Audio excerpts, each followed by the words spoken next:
Yosh les Z-Warriors, on se retrouve pour une nouvelle vidéo sur Dragon Ball, plus précisément sur l'univers de Dragon Ball GT. Souvent cette adaptation est vouée à la moquerie car elle n'est pas considérée comme une suite directe de la trame originale. Mais en soi Dragon Ball GT est-elle une suite si mauvaise de Dragon Ball Z? Est-ce que toutes les idées sont-elles pourries, à chier ou à vomir? Eh bien je pense que mon ami Gonzalo n'est pas tout à fait d'accord avec ça. Tout à fait! Déjà, il faut savoir que Dragon Ball GT a été chara-designé par Akira Toriyama lui-même. Selon les rumeurs, il avait même donné une seule consigne à la Toei Animation, que le manga soit dans le même humour que Dragon Ball. Tu penses qu'Akira Sensei voulait un retour aux sources, et que c'est pour ça qu'on a le droit à un Goku qui redevient enfant? Oula, je pense pas que le maître voulait partir jusque-là. À moins que la Toei Animation voulait donner une seconde jeunesse à Dragon Ball. Sans plus attendre, je te laisse énoncer le premier point qu'on a envie de soulever.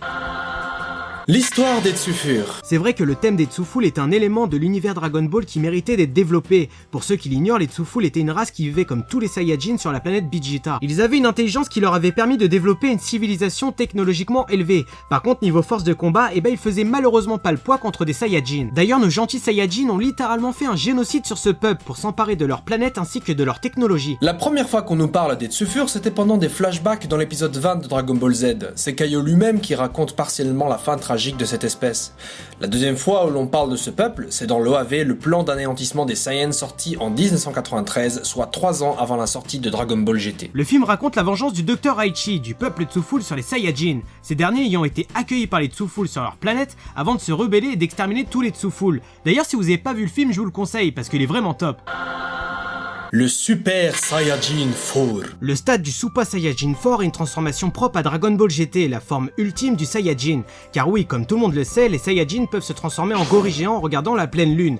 Dès lors, une puissance phénoménale se déclenche. Le gros problème de cette forme, c'est que le Saiyajin n'est plus conscient de ses actes. Donc là, on se demande comment le Saiyajin pourrait se contrôler avec une force si dévastatrice. Eh bien, les scénaristes de DBGT ont pensé à cette solution. La seule manière pour un Saiyajin d'atteindre le Super Saiyajin 4, c'est déjà dans un premier temps d'avoir le stade de Super Saiyan, et ensuite, le Saiyajin doit avoir bien entendu sa grosse queue présente derrière son popotin.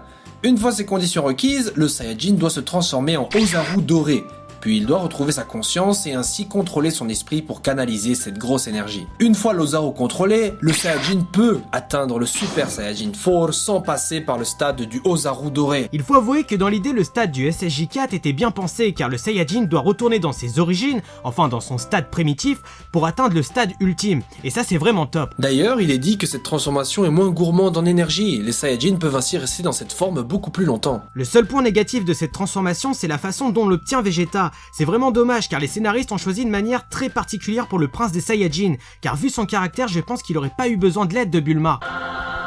Le boss final, les dragons. Pendant plusieurs années, Goku et ses amis ont fait appel au Dragon Ball pour réparer des dévastations, des morts et surtout celles de Krillin. Mais à force de demander des vœux, les vœux n'ont-ils pas un prix? Les Dragon Ball ont toujours été des alliés de choix pour Goku. Mais si je vous dis que maintenant elles vont être la source d'une grande menace, vous trouvez pas ça stylé? Goku fait appel encore une fois de plus au Dragon Ball. Le problème c'est que c'est un dragon bleu qui apparaît et lui ne veut pas exaucer de souhaits, il veut juste détruire la Terre.